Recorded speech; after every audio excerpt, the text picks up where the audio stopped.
We all like good graphics. It's much more appealing when a game we are playing looks good as well as plays good.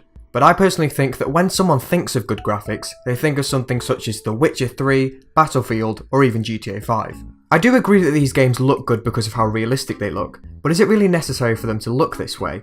If the developers of these games decided to release them with a more cartoony style closer to either Overwatch or Fortnite, while still keeping the gameplay, mechanics and everything else pretty much the same, how much would really change? Well, I can think of two things actually. Firstly, games with realistic flashy graphics just tend to sell better for the most part. Just look at the top 10 best-selling games of last year.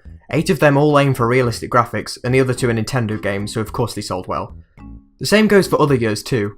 2016 had almost all realistic looking games in its top 10, and so did 2015. It's no lie that games that aim to look realistic get more sales. This isn't an issue, because of course companies aim to make money. That's the point of a company. But when the style of a video game is made a certain way purely to sell copies, then it becomes a bit of a problem. Of course there are exceptions to this rule, such as if a game has major gameplay flaws or if it's just not a very fun game. But we can all agree that if a game looks good because of its realistic graphics, then it's got a good chance of selling well. Why do you think Call of Duty sells plenty of copies each year, despite the fact it's largely agreed in the gaming community that at least the newer Call of Duty games are not that good? I would even bet money on that if the next COD was exactly what the fans said they want, a boots on ground military shooter just like Black Ops 1 or World at War, but with a light cartoony style, that the sales would be much lower than any other COD game. Despite this fact, that probably wouldn't affect anyone's enjoyment of the game. I don't suddenly start hating a game just because it sold a few less copies. The second reason is quite a big one, and that's immersion. In my opinion, the only reason I can think of as to why a game would be better off with realistic graphics would be to make the player really feel like they're in that universe, and it's pretty clear it's harder to get immersed in a game that looks like Minecraft over a game that looks like Elite Dangerous. Also, people can feel immersed in games in different ways. PUBG is a good example of this.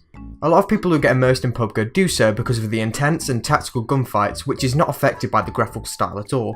So there is no reason for this game to have realistic graphics. It doesn't add anything to the game for most people.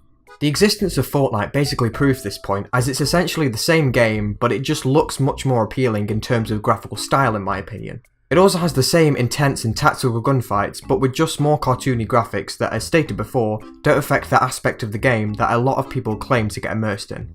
Basically, what I'm trying to say is that unless one of the main intentions of your game is to be able to immerse players by using realistic graphics, they aren't necessary. So far I've explained why realistic graphics don't need to be part of some games, but what about the alternative? Why would less realistic graphics be better? Well, I personally think that when a developer decides that they want to go for a less realistic approach when they start to design a game, it opens up a multitude of designs and aesthetic choices that would simply look out of place in a game that is aiming just to look as realistic as possible. Just take a look at any of these games. All of them fit under the unrealistic category, but they all look so much different from each other, which is great. It lets the design team really get creative into making something look original. Now look at any game that is trying to look realistic. Yeah, they have different colour palettes and different design choices because of the genre and setting of the game, but I bet if you plucked a few random characters from these type of games, you would only be able to tell they were from different games because of what they were wearing. If you gave them similar style clothes and hairstyles, they would look like they could be from the same game. Now try that with games with less realistic art styles. You can tell the difference because each of them have a very distinct style and art design. Now look at these environments. These are all from the same game. Actually they're not, but I'm sure unless you're extremely familiar with the games these are from, you wouldn't have noticed. Now look at these environments. I don't even need to say they are from different games because it's obvious, and like I said before, they all have their own style to make them unique. Of course I'm not saying to scrap realistic graphics in games altogether. I just wish developers would choose the more interesting route instead of trying to appeal to the masses by making their game look generic. If I was to give a pointer to developers to a game that really works in the graphics department, I would have to say the Dishonored series. From a distance, this game's graphical style doesn't look like anything special, but if you really look closely, you can see that the character models and how the environments are designed have a distinct form to them while still keeping a light air of realism, which makes it feel so original. This game also combats the possible argument that games that aren't realistic can't be gritty or explore dark themes, because that's exactly what this game does. Not that the argument is even a thing anyway, because games such as Undertale, Night in the Woods, and Firewatch are all able to have darker themes and tell engaging stories without the art style making people take it less seriously. To conclude, games should only adopt a realistic art style if it serves a greater purpose than just boosting sales.